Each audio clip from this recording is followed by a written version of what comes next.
ನಮಸ್ಕಾರ ವೀಕ್ಷಕರೇ, ಸ್ವಲ್ಪ ದಿನಗಳಿಂದ ನಾವು ಯುರೋಪ್ ದೇಶದಲ್ಲಿ ಜರುಗುತ್ತಿರುವ ಜನಗಳ ಕುರಿತು, ಈ ಟ್ರಂಪ್ ತಲೆಯಲ್ಲದೆ ಮಾಡುತ್ತಿರುವ ಕೆಲಸಗಳ ಕುರಿತು, ಮಿಡಲ್ ಈಸ್ಟ್ನಲ್ಲಿ ನಡೆಯುತ್ತಿರುವ ಸಮರಗಳ ಕುರಿತು ಮಾತಾಡ್ತಾ ಇದ್ದೇವೆ. ನಮ್ಮ ಪಕ್ಕದಲ್ಲೇ ಇರುವ ಈ ಚಿಲ್ಲರೆ ಪಾಕಿಸ್ತಾನ ಮತ್ತು ಬಾಂಗ್ಲಾದೇಶಗಳ ಕುರಿತು ಮಾತಾಡುವುದನ್ನು ಮರೆತೇ ಇದ್ದೀವಿ. ಇವರುಗಳ ಕುರಿತು ಸ್ಪೆಷಲ್ ಆಗಿ ಮಾತಾಡುವುದಕ್ಕೆ ಏನೂ ಇಲ್ಲ. ಇವರು ಇದಕ್ಕಿಂತ ಹಿಂದೆ ಉಗ್ರಗಾಮಿಗಳೇ, ಈಗಲೂ ಕೂಡ ಉಗ್ರಗಾಮಿಗಳೇ. ಆದ್ರೆ ಇದಕ್ಕಿಂತ ಮುಂಚೆ ಬಾಂಗ್ಲಾದೇಶ ಸ್ವಲ್ಪ ಬೆಟರ್ ಇತ್ತು, ಅಭಿವೃದ್ಧಿ ಕಡೆ ಮುಖ ಮಾಡಿತ್ತು ಕೂಡ. ಆದ್ರೆ ಯಾವಾಗ ಶೇಖ್ ಹಸೀನಾ ಆ ದೇಶದಿಂದ ಹೊರಗೆ ಹೋತೋ, ಈ ಮೊಹಮ್ಮದ್ ಯೂನುಸ್ ಬಹಳ ಓದಿರುವ ಇನ್ಫ್ಲೂಯೆಂಟ್ ನೊಬೆಲ್ ಪ್ರೈಸ್ ಗ್ರಹೀತ ಅಂಡರಲ್ಲಿ ಬಾಂಗ್ಲಾದೇಶ ಪರಿಸ್ಥಿತಿ ನಾಯಿಗಿಂತ ಕಡೆಯಾಗಿದೆ. ಒಂದು ಕಡೆ ರ್ಯಾಡಿಕಲ್ ಇಸ್ಲಾಮಿಕ್ ಪಾರ್ಟಿ ಆಗಿರುವ ಜಮಾತ್ ಇಸ್ಲಾಂ ಆ ದೇಶವನ್ನು ಕಂಟ್ರೋಲ್ ಮಾಡಲಿ ಎಂದು ನೋಡುತ್ತಿದೆ. ಇನ್ನೊಂದು ಕಡೆ ಈ ಯೂನಸ್ ತನ್ನ ಪವರ್ ಅನ್ನು ಕಡಿಮೆ ಮಾಡ್ತಾ ಇಲ್ಲ. ಮರುಕ್ಷಣವೇ ಇವಾಗ ಹೊಸದಾಗಿ ಫೇಮಸ್ ಆಗಿರುವ Bangladesh nationalist party leader election ನಲ್ಲಿ ಗೆಲ್ಬೇಕಂತ ಪಣ ತೊಡುತ್ತಿದ್ದಾರೆ. ಈ ಮೊಹಮ್ಮದ್ ಯೂನುಸ್ ಎಂತ ಕೆಟ್ಟ ಮನುಷ್ಯ ಅಂದ್ರೆ, ಇವಾಗ ಫೆಬ್ರವರಿಲಿ ಬಾಂಗ್ಲಾದೇಶದಲ್ಲಿ ಜರುಗಲು ರೆಡಿಯಾಗಿರುವ ಎಲೆಕ್ಷನ್ ನಲ್ಲಿ ಹೇಗಾದ್ರೂ ಮಾಡಿ ಕ್ಯಾನ್ಸಲ್ ಮಾಡಬೇಕು, ಇಲ್ಲ ಪೋಸ್ಟ್ಪೋನ್ ಮಾಡಲಿ ಅನ್ನುವ ದುರಾಶೆಯಿಂದ ಅಧಿಕಾರ ಚಲಾವಣೆ ಮಾಡ್ತಾ ಇದ್ದಾನೆ. ಯಂಗರ್ ಲೀಡರ್ ಮೇಲೆ ಅಗೆ ಸಾಧಿಸ್ತಾ ಇದ್ದಾನೆ. ಕೆಲವು ಮಂದಿಯನ್ನು ಕೊಲಿಸಿ ಭಾರತವನ್ನು ಬ್ಲೇಮ್ ಮಾಡ್ತಾ ಇದ್ದಾನೆ. ಹಾಗೆ ಅಲ್ಲಿರುವ ಹಿಂದೂಗಳ ಮೇಲೆ ದೌರ್ಜನ್ಯ ನಡೆಯುತ್ತಿದ್ರು ಬೇಕಂತಲೇ ತಲೆ ಕಡಿಸಿಕೊಳ್ತಾ ಇಲ್ಲ. ಆದ್ರೆ ಇಷ್ಟು ದಿನಗಳವರೆಗೆ ನಮ್ಮ ಇಂಡಿಯಾ ಮತ್ತು ಮೋದಿ ಸೈಲೆಂಟ್ ಆಗಿದ್ದಾರೆ. ಆದ್ರೆ ಇವಾಗ ಯಾವುದೋ ಒಂದು ದೊಡ್ಡ ಘಟನೆ ಜರಗಬಹುದು ಅನಿಸ್ತಾ ಇದೆ. ಯಾಕೆಂದ್ರೆ ರೀಸೆಂಟ್ ನಮ್ಮ ಭಾರತ ಪ್ರಭುತ್ವ ಹೊರಗಡೆ ಯಾರಿಗೂ ಹೇಳದೆ ಸೈಲೆಂಟ್ ಆಗಿ ಬಾಂಗ್ಲಾದೇಶದಲ್ಲಿರುವ ನಮ್ಮ ಎಂಬಸಿ ಎಂಪ್ಲಾಯಿಗಳಿಗೆ ಅವರ ಕುಟುಂಬ ಸಮೇತ ಸದಸ್ಯರನ್ನು ಇಂಡಿಯಾಗೆ ಕಳಿಸಬೇಕೆಂದು ಆರ್ಡರ್ ಕೂಡ ಮಾಡಿದೆ. ಜನರಲ್ ಆಗಿ ನಮ್ಮ ದೇಶಕ್ಕೆ ಸಂಬಂಧಿಸಿದ ಎಂಬಸಿಗಳು ಪ್ರಪಂಚಾದ್ಯಂತ ಎಲ್ಲಾ ದೇಶಗಳಲ್ಲಿ ಇದ್ದಾರೆ. ಅದರಲ್ಲಿ ಕೆಲಸ ಮಾಡುವ ನಮ್ಮ ಅಧಿಕಾರಿಗಳು ತಮ್ಮ ಕುಟುಂಬ ಸಮೇತ ಆ ದೇಶಗಳಲ್ಲಿ ವರ್ಷಗಳವರೆಗೆ ಇರ್ತಾರೆ. ಆದ್ರೆ ಯಾವ ದೇಶವು ಪ್ರಮಾದಕರವೋ ಆ ದೇಶದೊಳಗೆ ನಮ್ಮ ಪ್ರಭುತ್ವ ಅಧಿಕಾರಿಗಳ ಕುಟುಂಬವನ್ನು ಅಲೋ ಮಾಡುವುದಿಲ್ಲ. ಆ ತರಹದ ದೇಶಗಳಂದ್ರೆ ಪಾಕಿಸ್ತಾನ, ಅಫ್ಘಾನಿಸ್ತಾನ, ಸೌತ್ ಸುಡಾನ್ ಮತ್ತು ಇರಾಕ್. ಇವಾಗ ನಮ್ಮ ಇಂಡಿಯಾ ಬಾಂಗ್ಲಾದೇಶವನ್ನು ಕೂಡ ಆ ಕ್ಯಾಟಗರಿಯಲ್ಲಿ ಹಾಕಿದೆ.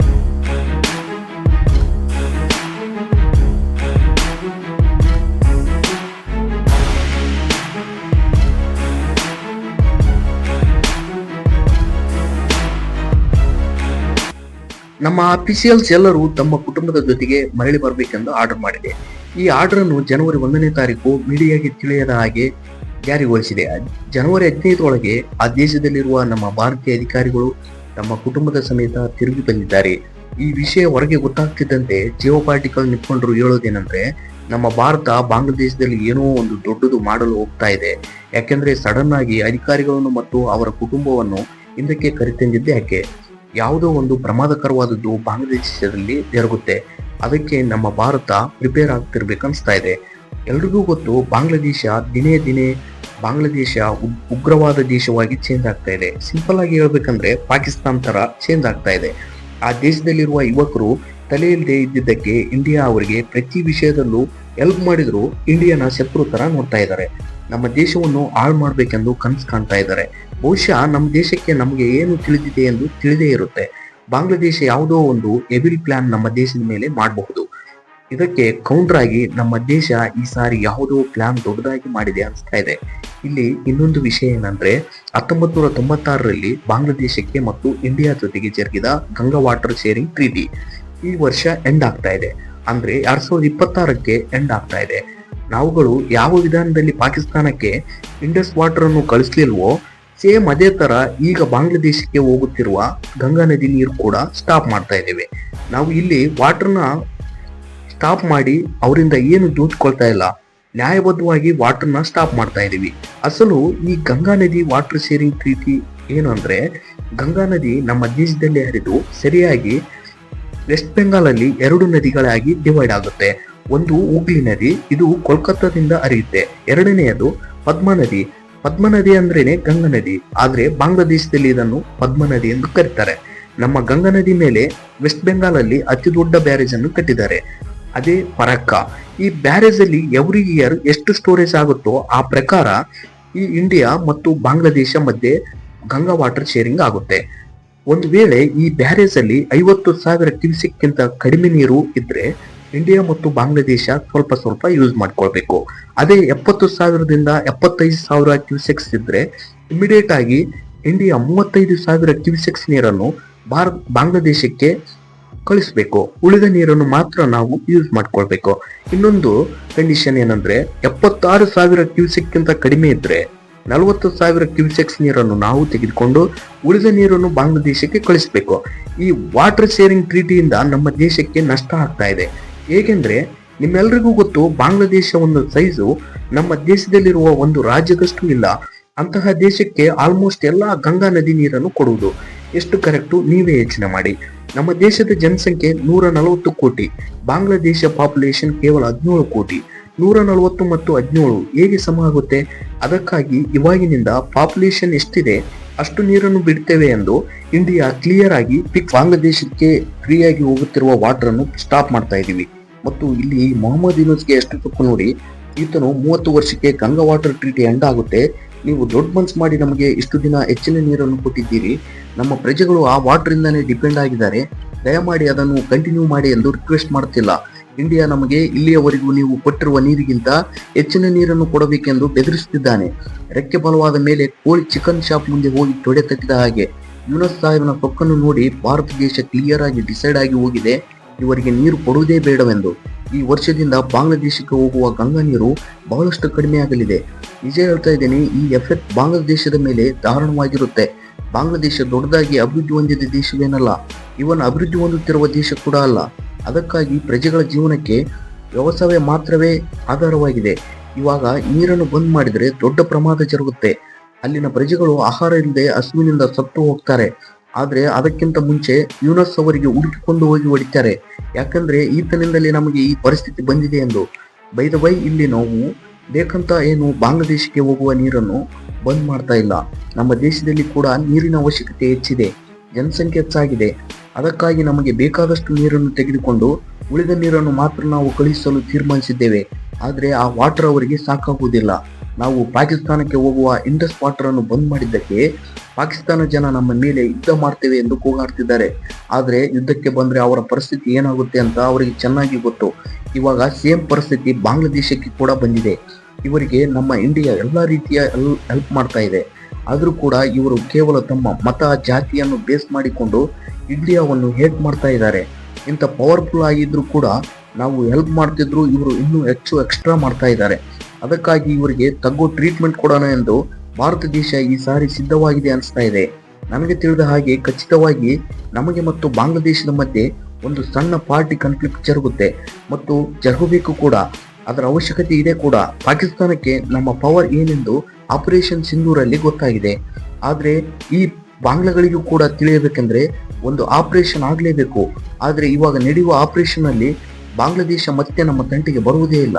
ನೋಡಿ, ಈ ನಮ್ಮ ಮೇಲೆ ಇರುವ ರಂಗಪುರ್ ರೀಜನ್ ಅನ್ನು ಎಲ್ಲವನ್ನು ಅಕ್ಯುಪೈ ಮಾಡಿಕೊಂಡು ನಮ್ಮ ಸಿಲಿಗುರಿ ಕಾರಿಡಾರ್ ಅನ್ನು ಎಕ್ಸ್ಪ್ಯಾಂಡ್ ಮಾಡಲು ಹೋಗ್ತಾ ಇದ್ದಾರೆ.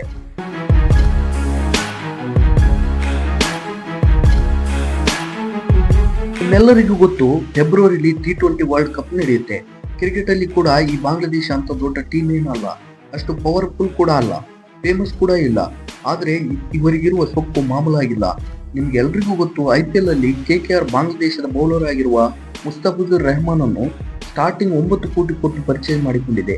ಆಮೇಲೆ ಬಾಂಗ್ಲಾದೇಶದಲ್ಲಿ ಇಂದು ಮೇಲೆ ಜರುಗುತ್ತಿರುವ ಟಾರ್ಗೆಟೆಡ್ ಅಸಲ್ಟ್ಸ್, ಭಾರತ ಪ್ರಜೆಗಳು ನಮ್ಮ ದೇಶದ ಕ್ರಿಕೆಟ್ ಬೋರ್ಡ್ ಮೇಲೆ ಪ್ರೆಜರ್ ಮಾಡಿರೋ ಸಲುವಾಗಿ KKR ತಮ್ಮ ಟೀಮ್ನಿಂದ ಮುಸ್ತಫಿಜುರ್ ರೆಹಮಾನ್ ಅನ್ನು ಕೈಬಿಟ್ಟಿದೆ.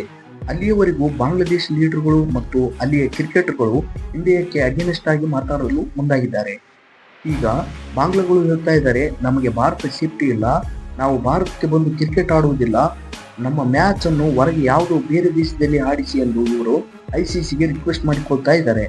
ನಿಮ್ಮಲ್ಲಿ ಗೊತ್ತಿಲ್ಲದಿರುವವರಿಗೆ ಹೇಳ್ತಾ ಇದ್ದೀನಿ, ಪ್ರಪಂಚಾದ್ಯಂತ ಇರುವ ಎಲ್ಲಾ ಕ್ರಿಕೆಟ್ ಬೋರ್ಡ್ಗಳಲ್ಲಿ ನಮ್ಮ BCCI ಬಹಳ ಪವರ್ಫುಲ್. ಫೈನಾನ್ಷಿಯಲಿ ನೋಡೋದಾದ್ರೆ BCCI ICCಗಿಂತ ಪವರ್ಫುಲ್. ಇವಾಗ ICC ಅನ್ನು ಲೀಡ್ ಮಾಡುತ್ತಿರುವುದು ಕೂಡ ಅಮಿತ್ ಶಾ ಮಗ ಜೈ ಶಾ. ಈ T20 ವರ್ಲ್ಡ್ ಕಪ್ ಆಡಬೇಕಾದ್ರೆ ನಮ್ಮ ದೇಶಕ್ಕೆ ಇಂಗ್ಲೆಂಡ್ ಟೀಮ್ ಬರುತ್ತೆ, ಆಸ್ಟ್ರೇಲಿಯಾ ಟೀಮ್ ಬರುತ್ತೆ, ಸೌತ್ ಆಫ್ರಿಕಾ, ಎಲ್ಲಾ 20 ಟೀಮ್ಗಳು ಬರ್ತವೆ. ಇದರಲ್ಲಿ ಪಾಕಿಸ್ತಾನ ಕೂಡ ಇದೆ. ಪಾಕಿಸ್ತಾನಕ್ಕೆ ಇಲ್ಲದ ಸೆಕ್ಯೂರಿಟಿ ಪ್ರಾಬ್ಲಮ್ ಈಗ ಬಾಂಗ್ಲಾದೇಶಕ್ಕೆ ಬಂದಿದೆ. ಈ ಬಾಂಗ್ಲಾದೇಶದ ಜನಗಳಿಗೆ, ಎಸ್ಪೆಷಲಿ ಲೀಡರ್ಸ್ ಗಳಿಗೂ ಕ್ರಿಕೆಟರ್ಗಳಿಗೂ ಇಂಥ ಸೊಕ್ಕು ಎಲ್ಲಿಂದ ಬರುತ್ತೋ ಅರ್ಥ ಆಗ್ತಾ ಇಲ್ಲ. ದೇಶದಲ್ಲಿ ತಿನ್ನುವುದಕ್ಕೆ ತಿಂಡಿಯೇ ಇಲ್ಲ, ಆದ್ರೆ ಸೊಕ್ಕು ಮಾತ್ರ ಬಹಳಷ್ಟಿದೆ. ಇವರು ಇಂಡಿಯಾಕ್ಕೆ ಬಂದು ಕ್ರಿಕೆಟ್ ಆಡುವುದಿಲ್ವಂತೆ, ಅವರಿಗೆ ನಮ್ಮಲ್ಲಿ ಸೆಕ್ಯೂರಿಟಿ ಇಲ್ವಂತೆ. ಆದ್ರೆ ಇದಕ್ಕೆ ರೆಸ್ಪಾನ್ಸ್ ತೆಗೆದುಕೊಂಡು ICC ಈ ಬಾಂಗ್ಲಾದೇಶ ಟೀಮ್ ಅನ್ನು ರೀಪ್ಲೇಸ್ ಮಾಡುತ್ತಿದೆ. ಅದರಲ್ಲಿ ಈಗ ಪಾಕಿಸ್ತಾನದಲ್ಲಿ ಕ್ರಿಕೆಟ್ ಲವರ್ಸ್ ಕೂಡ ಅಲ್ಲಿರುವ ಪ್ರಭುತ್ವಕ್ಕೆ ನಾವು ಕೂಡ ಬಾಂಗ್ಲಾದೇಶ ತರ T20 ವರ್ಲ್ಡ್ ಕಪ್ ಅನ್ನು ಬ್ಯಾನ್ ಮಾಡಬೇಕೆಂದು ರಿಕ್ವೆಸ್ಟ್ ಮಾಡ್ತಾ ಇದ್ದಾರೆ.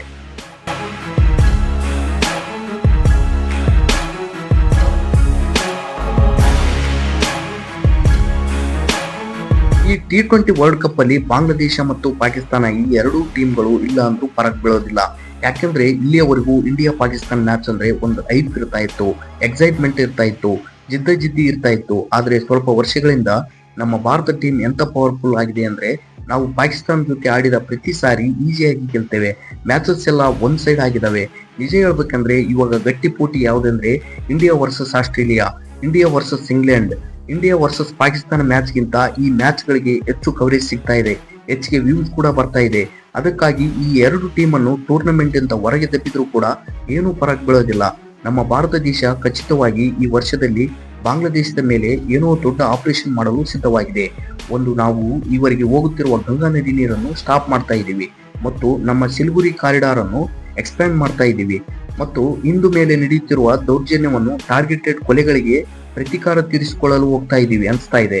T20 ವರ್ಲ್ಡ್ ಕಪ್ ನಿಂದ ಬಾಂಗ್ಲಾದೇಶವನ್ನು ಹೊರದಬ್ಬಿದ್ರೆ ಟೂರ್ನಮೆಂಟ್ಗೆ ಏನಾದರೂ ಫರಕ್ ಬೀಳುತ್ತಾ? ಮತ್ತು ಮೋದಿಜಿ ಅವರು ಬಾಂಗ್ಲಾದೇಶದಲ್ಲಿರುವ ನಮ್ಮ ಈ ಎಂಬಸಿ ಆಫೀಸರ್ಸ್ ರವರ ಎಲ್ಲಾ ಕುಟುಂಬ ಸದಸ್ಯರನ್ನು ಯಾಕೆ ಹಿಂದಕ್ಕೆ ಕರೆಸಿಕೊಂಡಿದ್ದಾರೆ? ಏನೋ ಜರುಗುತ್ತೆ ಅಂತ ನೀವು ಅನ್ಕೋತಿದ್ದೀರಾ? ನಿಮ್ಮ ಆಲೋಚನೆಗಳನ್ನು ಕೆಳಗೆ ಕಮೆಂಟ್ಗಳಲ್ಲಿ ಹೇಳಿ. ಕೊನೆಯದಾಗಿ ಇವೇ ಈ ವಿಡಿಯೋಕ್ಕೆ ಸಂಬಂಧಿಸಿದ ಪೂರ್ತಿ ವಿಷಯಗಳು. ಈ ವಿಡಿಯೋ ನಿಮಗೆ ಇಷ್ಟವಾಗಿದೆ ಅನ್ಕೋತೀನಿ. ಇಷ್ಟವಾದರೆ ಹಾಗೆ ಸುಮ್ಮನೆ ನೋಡದೆ ವಿಡಿಯೋ ಲೈಕ್ ಮಾಡಿ, ನಮ್ಮ ಚಾನಲ್ಗೆ ಸಬ್ಸ್ಕ್ರೈಬ್ ಆಗುವುದನ್ನು ಮರೆಯಬೇಡಿ. ಧನ್ಯವಾದಗಳು.